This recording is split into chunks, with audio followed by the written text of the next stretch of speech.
नमस्कार दोस्तों, स्वागत है आपका अपने यूट्यूब चैनल में। और हमारा टॉपिक होने वाला है हिंदी प्रीवियस पेपर। जितने भी हमारे प्रीवियस पेपर हुए हैं सबको हम एक सीरीज के माध्यम से कंप्लीट कराते हुए जा रहे हैं। ये हमारी प्रीवियस पेपर की एक सीरीज है। यदि अभी तक आप इससे नहीं जुड़ो तो आप एक बार जुड़ो, जो आपके लिए बहुत हेल्पफुल होने वाली है। शुरू कर लेते हैं अपने पहले क्वेश्चन के साथ। जो हमारा साहित्य है और जो नए हमारे टॉपिक शामिल किए गए हैं उनसे सबसे क्वेश्चन उठाए गए हैं। तो शुरू करते हैं अपने पहले क्वेश्चन के साथ। जो हमारा पहला क्वेश्चन दिया गया है, पहला क्वेश्चन हमारा साहित्य से है। क्वेश्चन क्या पूछा है? काले कारनामे और राम की शक्ति पूजा किसकी महत्वपूर्ण रचना है? दो रचनाएं दे दी गई है एक साथ। काले कारनामे और राम की शक्ति पूजा किसकी रचना है? ऑप्शन नंबर ए दिया गया है जयशंकर प्रसाद, उसके बाद गजानन माधव मुक्तिबोध, सूर्यकांत त्रिपाठी निराला, उसके बाद शेखर जोशी। किनकी रचनाएं हैं ये दोनों? काले कारनामे और राम की शक्ति पूजा। तो ये याद रखना, ये हमारे सूर्यकांत त्रिपाठी निराला जी की महत्वपूर्ण रचनाएं हैं। सूर्यकांत त्रिपाठी निराला के बारे में अन्य महत्वपूर्ण चीजें जो आपको याद रखना है कि इनका जन्म 1896 पश्चिम बंगाल में हुआ था, जबकि इनकी मृत्यु 1961 इलाहाबाद में होती है। इनका संबंध पश्चिम बंगाल से है, लेकिन मृत्यु कहाँ होती है इनकी? इलाहाबाद में इनकी मृत्यु होती है। उसके बाद नेक्स्ट आपको जो याद रखना है अन्य चीजें, क्वेश्चन पूछे जाते हैं इनके उपनाम से संबंधित कि इनके उपनाम क्या है। तो एक तो सूर्यकांत त्रिपाठी खुद आता है, लास्ट में लिखते हैं निराला, इनका उपनाम है। उसके बाद नेक्स्ट याद रखना महाप्राण, क्या बोलते हैं इन्हें? महाप्राण। अन्य नाम क्रांतिकारी कवि, क्या बोलते हैं इन्हें? क्रांतिकारी कवि बोला जाता है। एक और नाम आता है आपको याद रखना इनका, क्या नाम है? टैगोर। इन्हें टैगोर नाम से भी संबोधित किया गया है, लेकिन टैगोर जो नाम दिया गया है इन्हें किस व्यक्ति ने दिया है? व्यक्ति का नाम आपको याद रखना है, हमारे एग्जाम में पूछा जाता है कि किस व्यक्ति ने सूर्यकांत त्रिपाठी निराला जी को टैगोर की संज्ञा दी थी। तो व्यक्ति का नाम है दूधनाथ। दूधनाथ ये व्यक्ति है, इन्होंने सूर्यकांत त्रिपाठी निराला को क्या बोला है? टैगोर की संज्ञा दी है। तो इनके बारे में बेसिक जानकारी है जो आपको याद रखनी है। अब बात कर लेते हैं इनकी रचनाओं के बारे में, जो हमारे एग्जाम में बहुत ज्यादा पूछी जाती है। जैसे ये पूछी गई है, ठीक है, प्रीवियस पेपर में पूछी गई है। इससे अलग जितने भी लड़कियों के नाम होते हैं, जैसे परिमल, उसके बाद नेक्स्ट अनामिका लड़की का नाम है, उसके बाद अनामिका के बाद परिमल, अनामिका, गीतिका, उसके बाद नेक्स्ट अरुणिमा, उसके बाद नेक्स्ट याद रखना है बेला, नए नए पत्ते, उसके बाद अर्चना, अर्चना के बाद आराधना, उसके बाद नेक्स्ट सबसे महत्वपूर्ण रचना है इनकी, आपको याद रखना है रचना का क्या नाम है? तुलसीदास। तुलसीदास पूछा जाए तुलसीदास किसकी रचना है तो बताना सूर्यकांत त्रिपाठी निराला जी की है, और ये इनकी सबसे बड़ी रचना है। क्या विशेषता है इसकी? सबसे बड़ी रचना है, तुलसीदास जी के नाम पर लिखी गई है। उसके बाद नेक्स्ट आपको याद रखना है अन्य रचनाओं में जो महत्वपूर्ण है, जैसे सरोज स्मृति, सरोज स्मृति, नेक्स्ट गीत नाम से भी एक रचना आती है, क्या नाम है? गीत। जबकि अन्य महत्वपूर्ण जो आते हैं, जैसे आपको याद रखना है अप्सरा, लिख देता हूं अलग, याद रखना आपको क्या नाम है? अप्सरा। अप्सरा। इसके बाद नेक्स्ट आपको याद रखना है अलका। तो मैक्सिमम नाम देखोगे आप लड़कियों के ज्यादा मिले हैं, ठीक है। तो ये इनकी महत्वपूर्ण रचनाएं हैं, आपको याद रखना है। जो उपाधियां हैं, जो उपनाम है, वो पूछे जाते हैं।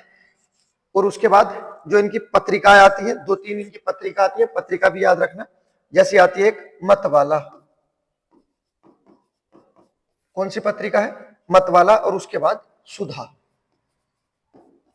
पत्रिकाएं भी याद रखना है, जो इनकी रचना है। ये उपलब्धि भी याद रखना है, इनके उपनाम भी याद रखना है कि दूधनाथ नामक व्यक्ति ने टैगोर की संज्ञा दी है। उसके बाद देखते हैं नेक्स्ट अपना अगला क्वेश्चन। ये जो चीजें बताई गई है सब सूर्यकांत त्रिपाठी निराला के बारे में है। आप स्क्रीनशॉट ले लेना, एक बार देखना, 2-3 बार देखोगे जब आपका याद हो जाएगा। उसके बाद देखते हैं नेक्स्ट क्वेश्चन नंबर 2 आपके सामने है और क्या लिखा है, चित्राक्षी किसका पर्यायवाची शब्द है। जो चित्राक्षी है ये किसका पर्यायवाची है। तो याद रखना पर्यायवाची में अन्य पर्यायवाची बहुत महत्वपूर्ण होते हैं जो आपको याद रखना। अब इससे संबंधित कभी भी हो जाए गलत नहीं होना चाहिए। जैसा आपका चित्राक्षी दिया गया है उसके बाद चित्र नेत्रा होता है। क्या है, चित्र नेत्रा, चित्राक्षी चित्र नेत्रा। उसके बाद नेक्स्ट एक और नाम आता है मदन। मदन के बाद आता है आपका सारी। उसके बाद सारी, सारिका, त्रिलोचना, सारी, सारिका, त्रिलोचना। उसके बाद नेक्स्ट कलहप्रिय। सब सबसे महत्वपूर्ण है ये, आपको याद रखना जितने भी हमारे पर्यायवाची सब महत्वपूर्ण है किसके ये, तो ये हमारे मैना के पर्यायवाची है। ऑप्शन नंबर बी हमारा आंसर हो जाएगा। जबकि मोर के जो होते हैं तो मोर के होते हैं हमारे सेखी, सीखी, सिखंडी, नीलकंठ, मयूर, कलापी होते हैं। क्या क्या होते हैं याद रखना इसके भी, सेखी, सिखंडी, सेखी, सीखी, सिखंडी, तीनों एक साथ जोड़ देना, सेखी, सीखी, सिखंडी। उसके बाद नीलकंठ, सेखी, सीखी, सिखंडी, नीलकंठ, मयूर, मयूर के बाद कलापी। तो ये किसके हमारे मोर के होते हैं, ठीक है। और जो दिए गए हैं चित्र नेत्रा, मदन, सारी, सारिका, त्रिलोचना, कलहप्रिय, ये किसके हमारे मैना के पर्यायवाची है, ठीक है। याद रखना दोनों के, मैना के भी और मोर के भी। उसके बाद देखते हैं next question number 3। Question number 3 में क्या दिया गया है, जो हमारे प्राणियों के नाम होते हैं उनमें हमारी कौन सी संज्ञा होती है। अच्छा क्वेश्चन है, प्राणियों के नाम में पूछा है कौन सी हमारी संज्ञा होती है। तो जो हमारे प्राणियों के नाम होते हैं जैसे लिख देते हैं औरत, प्राणियों का नाम आता है। उसके बाद आदमी, ये भी प्राणियों का नाम है। उसके बाद लड़का, लड़की, तो ये सब में क्या है हमारा, अब आपने पहचान लिया होगा जातिवाचक है। ये क्वेश्चन पूछने का तरीका था और कुछ नहीं था, बस कि अलग तरीके से क्वेश्चन पूछा है। अगर लिख देता औरत, आदमी या लड़का, लड़की में कौन सी संज्ञा होगी तो हम लगा देते जातिवाचक, लेकिन क्वेश्चन क्या पूछा है, प्राणियों के नाम में कौन सी संज्ञा होगी तो जातिवाचक संज्ञा होती है। उसके बाद देखते हैं नेक्स्ट क्वेश्चन नंबर 4 हमारा दिया गया है और क्या लिखा गया है, सब कुछ जितना भी होता है सब कुछ में कौन सा सर्वनाम होगा। सर्वनाम से क्वेश्चन पूछा गया है और क्या दिया गया है, सब कुछ। कुछ सर्वनाम होते हैं जो आपको याद रखना है, जैसे दिया गया है, यही दिया गया है हमारा सब कुछ। उसके बाद एक और आता है हर कोई। उसके बाद कुछ भी। नेक्स्ट जो आपको याद रखना, कुछ ना कुछ, कोई ना कोई। ये जो हमारे दिए गए हैं ये सब क्या होते हैं हमारे, तो बताना अनिश्चयवाचक सर्वनाम होते हैं। ऑप्शन नंबर हमारा सी आंसर हो जाएगा। क्या होते हैं, अनिश्चयवाचक होते हैं। जैसे दिया गया है सब कुछ, अब सब कुछ में कितना कुछ है ये नहीं पता ना, सब कुछ तो किसके अंतर्गत आते हैं, हमारे अनिश्चयवाचक आते हैं। लेकिन ये जो मैंने आपको लिखे हुए हैं, अगर क्वेश्चन ये बन जाए कि संयुक्त सर्वनाम बताने हैं तो याद रखना सब कुछ, हर कोई, कुछ भी, कुछ ना कुछ, कोई ना कोई, ये सारे जितने भी लिखे गए हैं सब क्या हमारे संयुक्त सर्वनाम भी है, संयुक्त सर्वनाम। तो ये जो लिखे हुए हैं संयुक्त सर्वनाम है, वो जो दिए गए हैं हमारे संयुक्त सर्वनाम क्या होते हैं, हमारे अनिश्चयवाचक होते हैं, ठीक है। तो जो क्वेश्चन पूछा गया है सब कुछ में कौन सा सर्वनाम होगा? तो हमारा अनिश्चयवाचक होगा। जबकि आप अनिश्चयवाचक में अन्य जो कुछ शब्द पढ़ते हैं जो आसान है, जो हमारे एग्जाम में भी आते रहते हैं, लेकिन वो अपना पुराने हो चुके हैं। जैसे कोई शब्द होता है, देखो कोई, आप इस शब्द से तो पहचान लेते, तो आगे भी तो वही लिखा है कोई ना कोई, या शब्द लिखा होता कुछ, तो आप पहचान लेते, तो ये हमारा अनिश्चयवाचक है। तो इसी से आगे बने हुए शब्द हैं जो हमारे संयुक्त सर्वनाम का रूप ले लेता है, ये भी क्या होते हैं? हमारे अनिश्चयवाचक होते हैं। बात कर लेते हैं सर्वनाम के बारे में कि सर्वनाम के भेद कितने होते हैं। मैं उम्मीद करता हूं आप इतनी हमारी वीडियो आ चुकी है, आपके कंठस्थ हो गए होंगे जितने भी हमारे सर्वनाम होते हैं कि नाम लिया जाएगा सर्वनाम के भेद, तो एकदम बोलोगे पुरुषवाचक, निश्चयवाचक, अनिश्चयवाचक, संबंधवाचक, प्रश्नवाचक और निजवाचक। तो भेद कितने होते हैं? 6। जबकि सर्वनाम की संख्या पूछी जाए कितनी होती है, तो संख्या होती है 11। ठीक है, ये चीज है आपको याद रखना। सर्वनाम, सर्वनाम का शाब्दिक अर्थ होता है सबका नाम। दुनिया में जितने भी नाम है उन्हें बनाया जाता है सबको सर्वनाम। अगला क्वेश्चन देखते हैं हमारा 5। क्या दिया गया है? दयालु शब्द का विलोम शब्द बताना है। अब देखो, अगर विलोम शब्द भी गलत हो रहे हैं तो बहुत गलत बात है।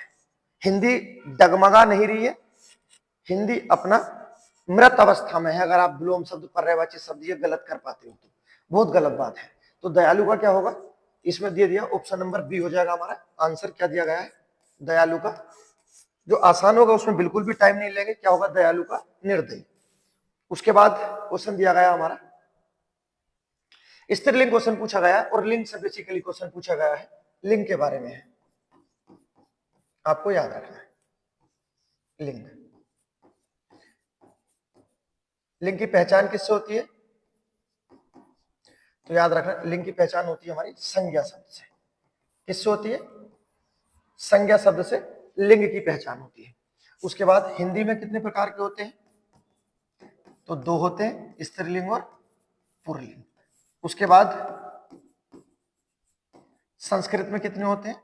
तो 3 होते हैं, स्त्रीलिंग, पुल्लिंग और तीसरा होता है नपुंसक, जो तीसरा जेंडर होता है। इससे अलग भी होते हैं, आपने नाम सुना होगा उभयलिंग शब्द। तो उभयलिंग जो शब्द होते हैं हमारे, इसमें क्या आते हैं? मैक्सिमम पद आते हैं।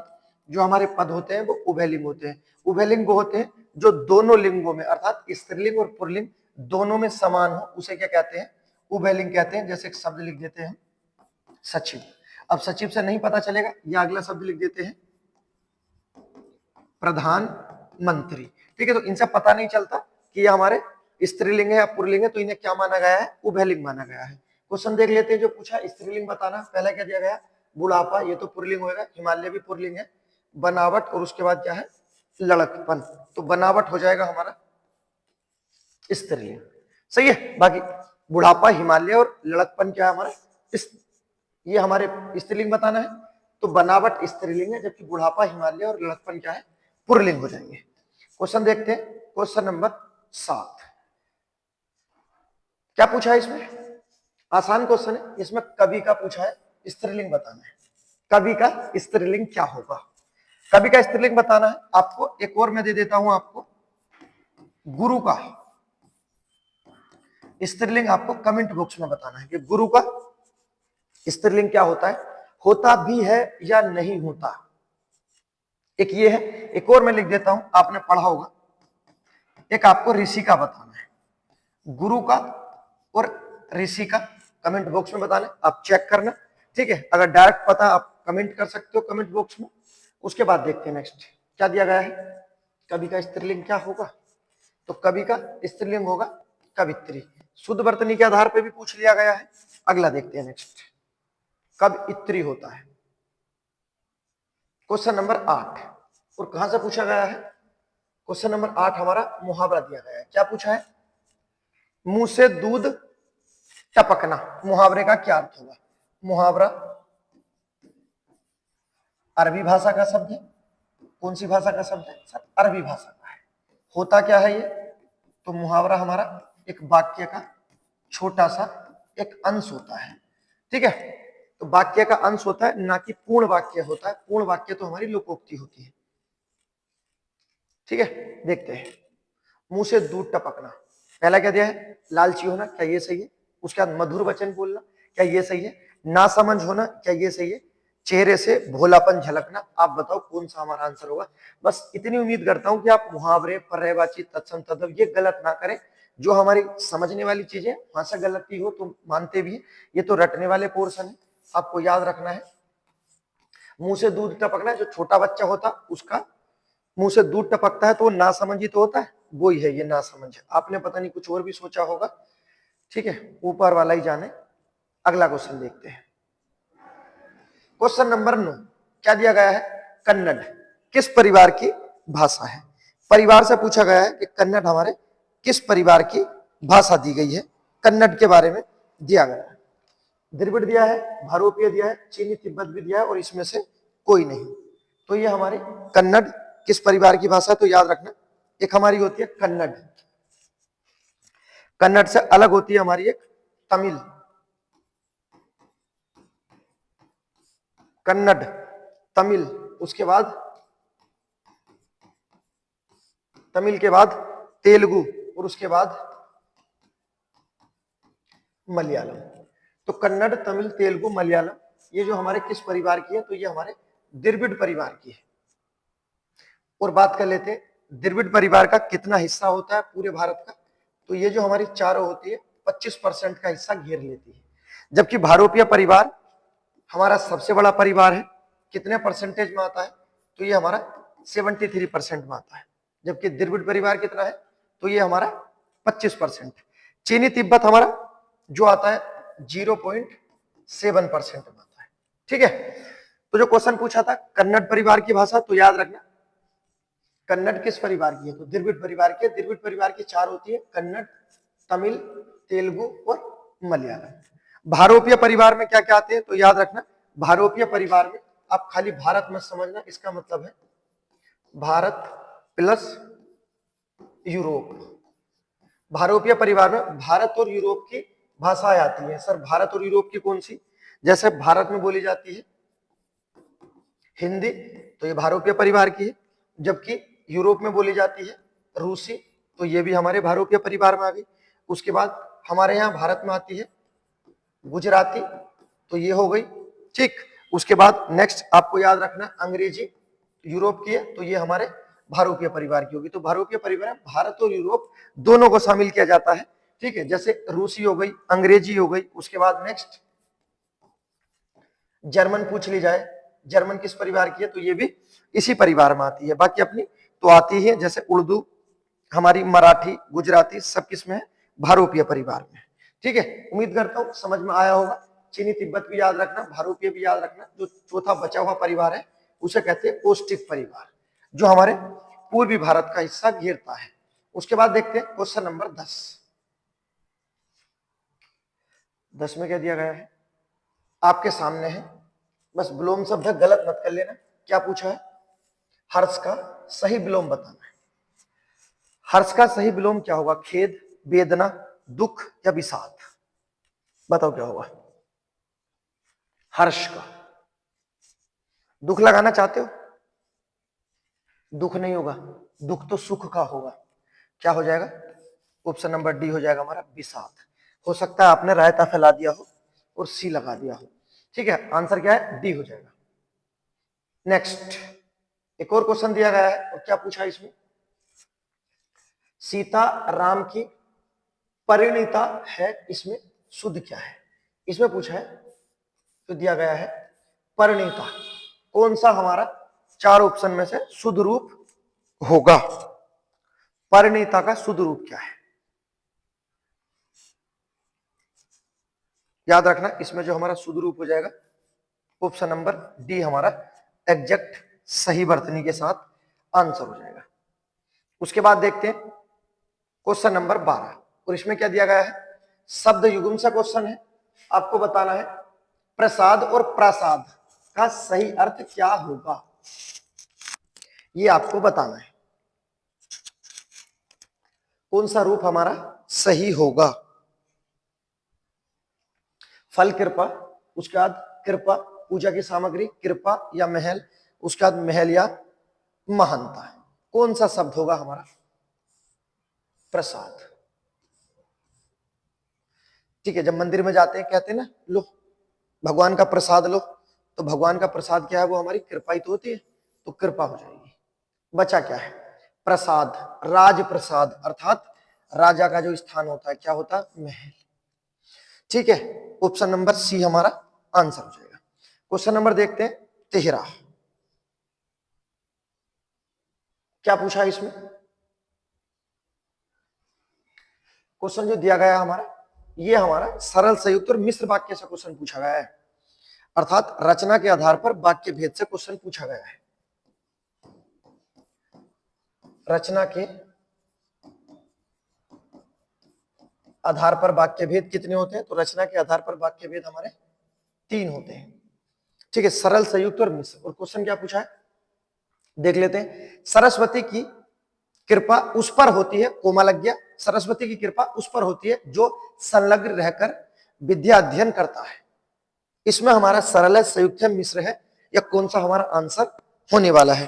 क्या इसका आंसर हमें देखने को मिलेगा, आपको याद रखना, इसके बारे में हम कई बार बात कर चुके हैं।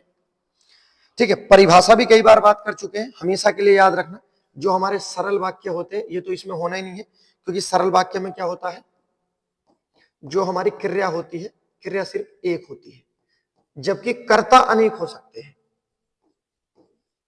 कर्ता तो कितनी कर लो, 1 कर लो, 2 कर लो, 3 कर लो, कितनी कर लो सरल में भी, लेकिन क्रिया की रिक्वायर क्या होगी, एक होगी, सिर्फ एक ही क्रिया होगी। जबकि संयुक्त में क्या होता है, इसकी परिभाषा क्या होगी, तो याद रखना, इसमें हमारे 2 वाक्य होते हैं। क्या होते हैं, 2 वाक्य होते हैं, और दोनों वाक्य क्या होते हैं, स्वतंत्र होते हैं। 2 वाक्य होंगे, दोनों स्वतंत्र होंगे, एक दूसरे से जुड़े हुए नहीं होंगे। बात कर लेते हैं मिश्र में। इसमें क्या है, 2 वाक्य तो इसमें भी होते हैं। इसमें क्या होते हैं, हमारे 2 वाक्य होते हैं, लेकिन एक वाक्य दूसरे वाक्य पर, एक वाक्य दूसरे वाक्य पर क्या होता है भैया, आश्रित होता है, अर्थात निर्भर होता है।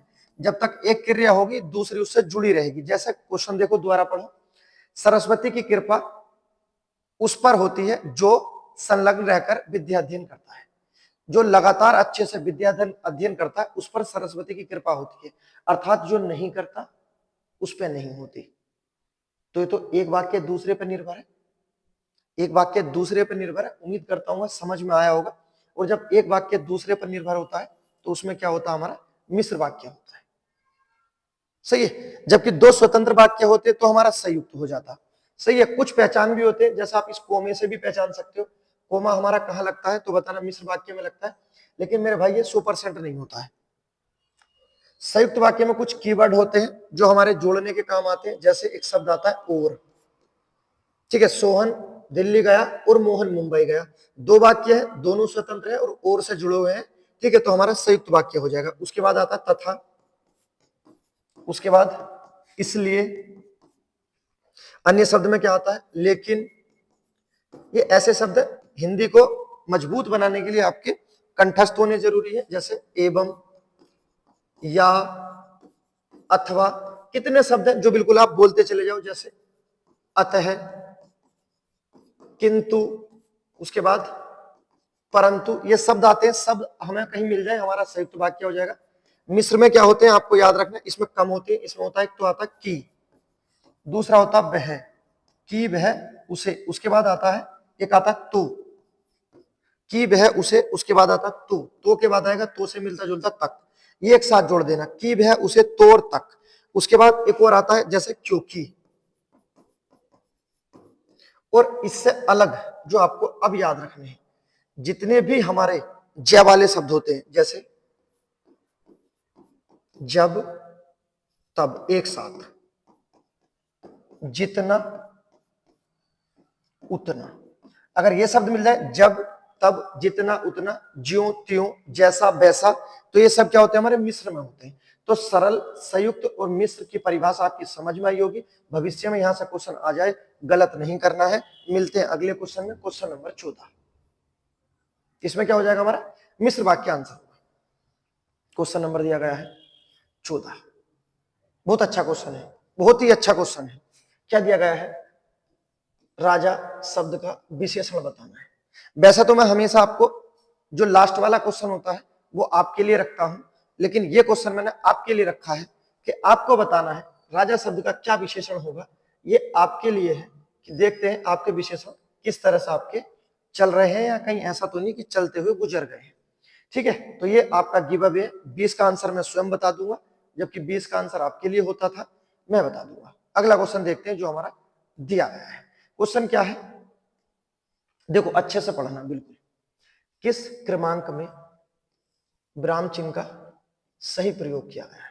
4 ऑप्शन दिए गए हैं, जिन्हें लगता है विराम चिन्ह बहुत आसान होते हैं, इस क्वेश्चन को सोल्व करो बहुत अच्छे से। हमारे आया हुआ है, और ये हमारा जो क्वेश्चन है, ये क्वेश्चन आया है जो हमारे स्टाफ का पेपर हुआ था, एसआई का पेपर।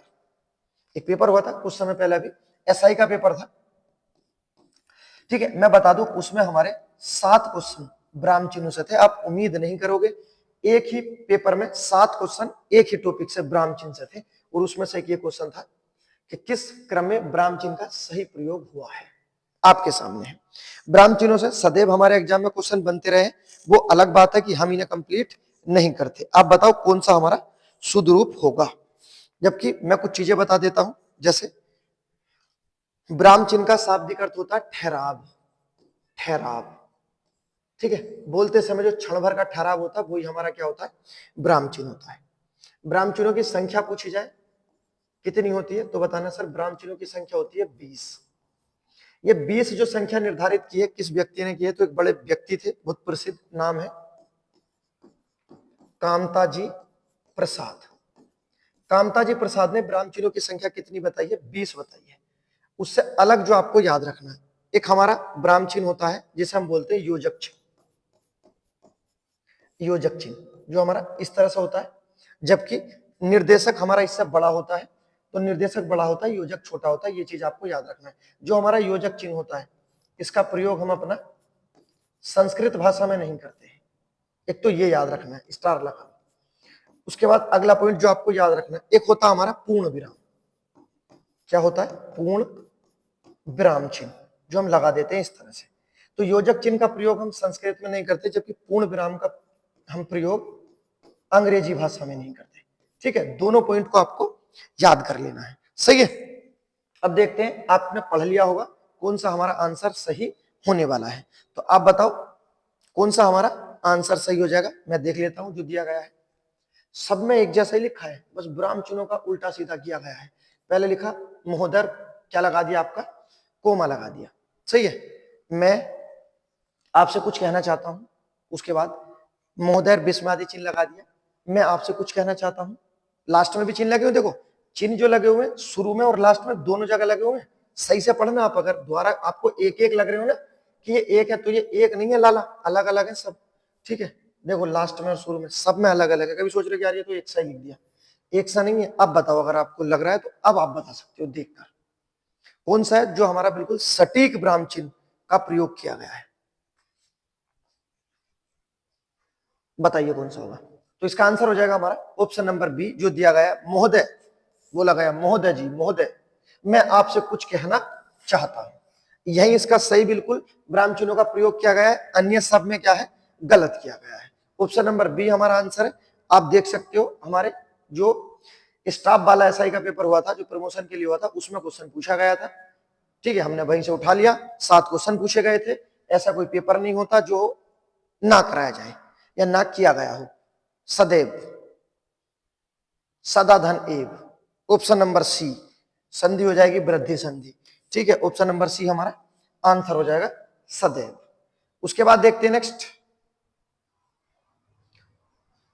देखो नए तरीके से कुछ क्वेश्चन पूछा गया है, और यही मैं कहता हूं आप जितना प्रीवियस पेपर देखोगे उतना आपका फायदा होगा। क्वेश्चन क्या लिख दिया इसने, यहां लिखा है उच्छिप्त ध्वनि बतानी है। बताओ कौन सा है हमारा जिसमें हमने उच्छिप्त ध्वनि का शुद्ध रूप से प्रयोग कर लिया है। बताओ कौन से शब्द में है, आरजू में, उसके बाद खसरा में, पढ़ाई में, या जफर में। बताओ किस में प्रयोग किया गया है उच्छिप्त का। तो उच्छिप्त जो होते हैं हमारे, मैं लिख देता हूं, समझा देता हूं। ये जो हमारे उच्छिप्त ध्वनि होती है इन्हें बोलते हैं हम द्विगुण। क्या बोलते हैं इन्हें, द्विगुण व्यंजन। अन्य नाम बताओ सर, तो अन्य नाम भी बताना इनके, संकर वर्ण। क्या है, संकर वर्ण। शब्द नहीं बोला है, ये याद रखना। उसके बाद अगला बोला जाता है ताड़न जात। क्या नाम है इनके? ताड़न जात। ताड़न जात के बाद उच्छिप्त तो लिखा है, एक और शब्द आता है इसके लिए,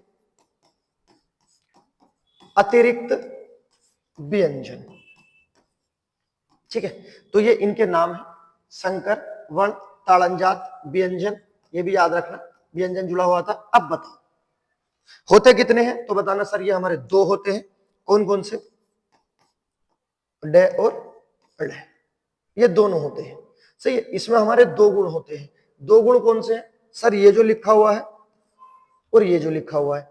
तो ये तो हम पहले भी पढ़ चुके हैं, कहा? अपने स्पर्श व्यंजन में पढ़ चुके हैं। बिल्कुल सही, जो हमने 25 में पढ़ा था ये दोनों पढ़े हैं। ठीक है, उससे अलग इनके नीचे जो आपका ये बिंदा लगा दिया गया है, जिसे क्या बोलते हैं हम? अपना ताड़न जात बोलते हैं। क्या बोलते हैं? ताड़न जात। तो ये जो हमने बिंदा लिया गया है, ये हमने कहां से लिया? ये हमने फारसी भाषा से लिया है। जबकि ऊपर वाले जो शब्द थे हमारे स्पर्श व्यंजन में थे, हिंदी में थे, और बिंदे कहां से लिए हमने? ताड़न जात, फारसी से। तो हो गए इसमें दो गुण। और ये दो गुण कौन कौन सी भाषा के हैं? तो ये आपको याद रखना, एग्जाम में पूछा गया है। एक गुण है हिंदी का और एक हमारा फारसी का। अरबी नहीं लगाना, फारसी लगाना है। उसके बाद कुछ शब्द आपने देखे होंगे, जैसे लिख देते हैं हम जफर। सही है, फे के नीचे लगा देते हैं, ए और लिख देते हैं, जैसे सजा, सजा है सजा। तो ये शब्द भी आपने देखे होंगे, कोई परेशानी वाली बात नहीं, इसे भी क्लियर कर देते हैं। यदि विदेशी शब्दों के नीचे मिल जाए ये बिंदे आपको, तो इनका प्रयोग किया जाता है, इन्हें बोलते हैं हम यहाँ नुक्ता। क्या बोलते हैं सर? नुक्ता। और जब हमारे हिंदी वाले शब्द के नीचे आएगा तब हम इसे बोलेंगे ताड़न जात। ठीक है, अलग अलग चीजें हैं, बिंदी का खेल है, याद रखना। हिंदी में बिंदी आती है, कई जगह आ जाती है, एक आपके अडंगा में आती है, आपने यहाँ भी देखी होगी, जबकि विदेशी शब्दों के नीचे आती है, हिंदी वाले शब्दों के नीचे भी आती है। सही है, तो ये हमारे बिंदी का खेल है, अगर ये क्लियर आती है तो सही है। अब बता देते हैं कौन से हमारे शब्द में दिया गया है। ऑप्शन नंबर सी में दे दिया गया है, हम यहाँ से उठा लेंगे, ऑप्शन नंबर सी हमारा आंसर हो जाएगा, याद रखना। ठीक, उसके बाद देखते हैं क्वेश्चन हमारा 18 क्वेश्चन में क्या पूछा गया है सर? इसमें पूछा गया है बेगम किस भाषा का शब्द है। बहुत आसान है, जैसे क्वेश्चन आए वैसे ही हमने उठा लिए। ठीक है, बेगम पूछा जाता है, बेगम के बाद बीबी शब्द भी आता है, बेगम, बीबी, उसके बाद नेक्स्ट दरोगा, मुगल। ये सब ऐसे शब्द है जो हमेशा रिपीट होते रहते हैं, याद रखना। बेगम, उसके बाद बीबी, बेगम, बीबी, उसके बाद नेक्स्ट याद रखना है मुगल। मुगल के बाद हमारा आता है एक शब्द उर्दू। कौन सी भाषा का शब्द है? ये भी याद रखना। उसके बाद नेक्स्ट दरोगा जी, दरोगा, उर्दू, मुगल, बेगम, बीबी, तमंचा, तमंचा, तमंचे के बाद आता है आपका तोप। तो ये सब कौन सी भाषा के शब्द है हमारे? ये हमारे सारे तुर्की भाषा के शब्द है। ठीक है, किस भाषा के शब्द है? तुर्की भाषा के शब्द हैं। जबकि आपको और जो आपको याद रखना है, ये जो खुद तुर्की है, ये जो खुद तुर्की है, ये कौन सी भाषा का शब्द है? तो देखो तुर्की के तो ये शब्द हो गए, जबकि पूछा जाए ना तुर्की कौन सी भाषा का शब्द है, तो बताना तुर्की हमारा अरबी भाषा का शब्द है। जबकि हमने जो पढ़े ये तुर्की भाषा के शब्द पढ़े हैं। जबकि तुर्की किसका है? तो तुर्की अरबी भाषा का शब्द है। उर्दू अलग होता है, लेकिन उर्दू किस भाषा का है? उर्दू हमारा तुर्की भाषा का है। इससे अलग और बता देता हूं, जैसा आपने बहुत पढ़ा होगा हिंदी। हिंदी हमारा कौन सी भाषा का शब्द है? हमारा फारसी भाषा का शब्द है। सभी को पता है हिंदी कौन सी भाषा का शब्द है? हमारा फारसी भाषा का शब्द है। ठीक है, जबकि ये जो हमारा अंग्रेजी होता है, ये खुद कौन सा है? फ्रांस भाषा का शब्द है, फ्रांसीसी भाषा का शब्द है। तो ये भाषाओं का खेल है। जैसे उर्दू तुर्की का है, तुर्की अरबी का है, हिंदी फारसी का है, अंग्रेजी फ्रांसीसी का है। ये कंफ्यूज करते हैं भैया, सामने लिखे हुए आप स्क्रीनशॉट ले सकते हो, ये आपकी याद है तो बहुत अच्छी बात है। ठीक है, हिंदी फिर आपकी गलत नहीं होगी। अगला क्वेश्चन देखते हैं, नेक्स्ट जो हमारा दिया गया है 19। क्या क्वेश्चन पूछा गया है? 19, निम्नलिखित में से कौन सी भाषा जो दी गई है शोरसेनी अपभ्रंश से उत्पन्न नहीं है? चार ऑप्शन दे दिए गए हैं। कौन सी हमारी भाषा है जो शोरसेनी अपभ्रंश से उत्पन्न नहीं दी गई है? यहां से क्वेश्चन आते हैं। अब तो ये हमारे सिलेबस में अलग से इस बार में जोड़ दिया गया है, जिसमें पहला ही टॉपिक आता हमारा कि भाषा की उत्पत्ति से दिया गया है। तो यहां से हमारे क्वेश्चन पूछे जाते हैं। कौन सा है जो हमारा सोरसेनी अपभ्रंश उत्पन्न भाषा नहीं है? गुजराती दी गई है, राजस्थानी है, पश्चिमी हिंदी है, उसके बाद पूर्वी हिंदी है। कौन सी दी गई है? इससे पहले आपको याद रखना जो हमारा बात कर लेते हैं अपभ्रंश के बारे में।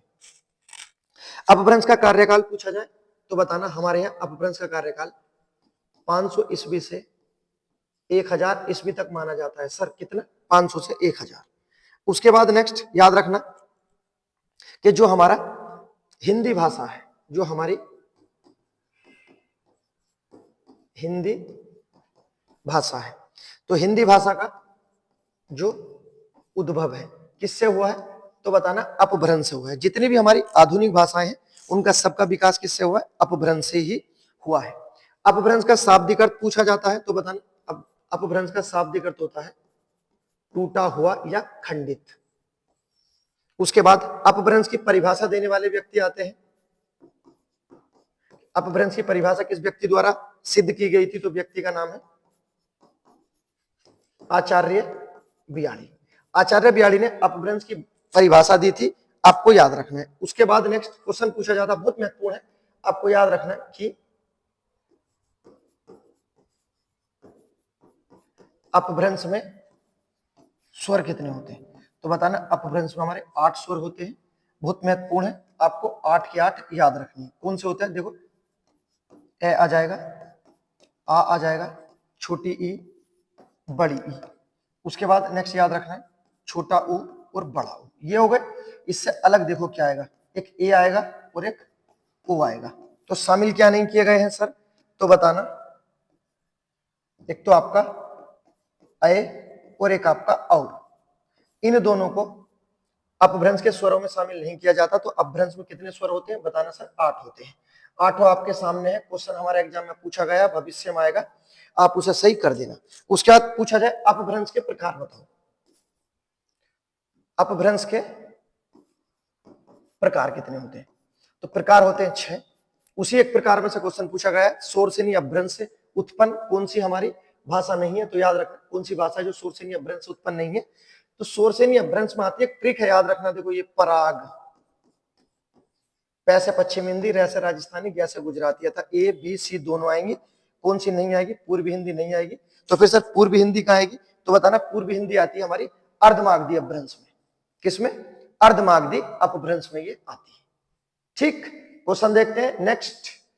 क्वेश्चन नंबर 20 आपके सामने है, दिया गया है भाषा के लिखने के तरीके को क्या कहते हैं? जो हम लिखते हैं, जो भाषा हम लिखते हैं, उस लिखने के तरीके को क्या कहते हैं? ये हमारा क्वेश्चन पूछा गया है कि लिखने के तरीके को क्या बोला जाता है? भाषा, लिपि, मानक भाषा है, समरूप। इसका आंसर आपको गिव अवे में नहीं देना है, इसका आंसर मैं बताऊंगा, क्योंकि गिव अवे तो आपके लिए राजाकाल विशेषण पूछा है। तो याद रखना भाषा के लिखने के तरीके को हम क्या कहते हैं? लिपि कहते हैं। ऑप्शन नंबर बी है। गिव अवे आपके सामने है, ठीक है, आपको आंसर जरूर देना है उसके लिए। अगर आपको वीडियो पसंद आ रही है तो प्लीज लाइक करें, सब्सक्राइब करें। इसी के साथ मिलते हैं एक और जोरदार वीडियो में, तब तक के लिए गुड बाय।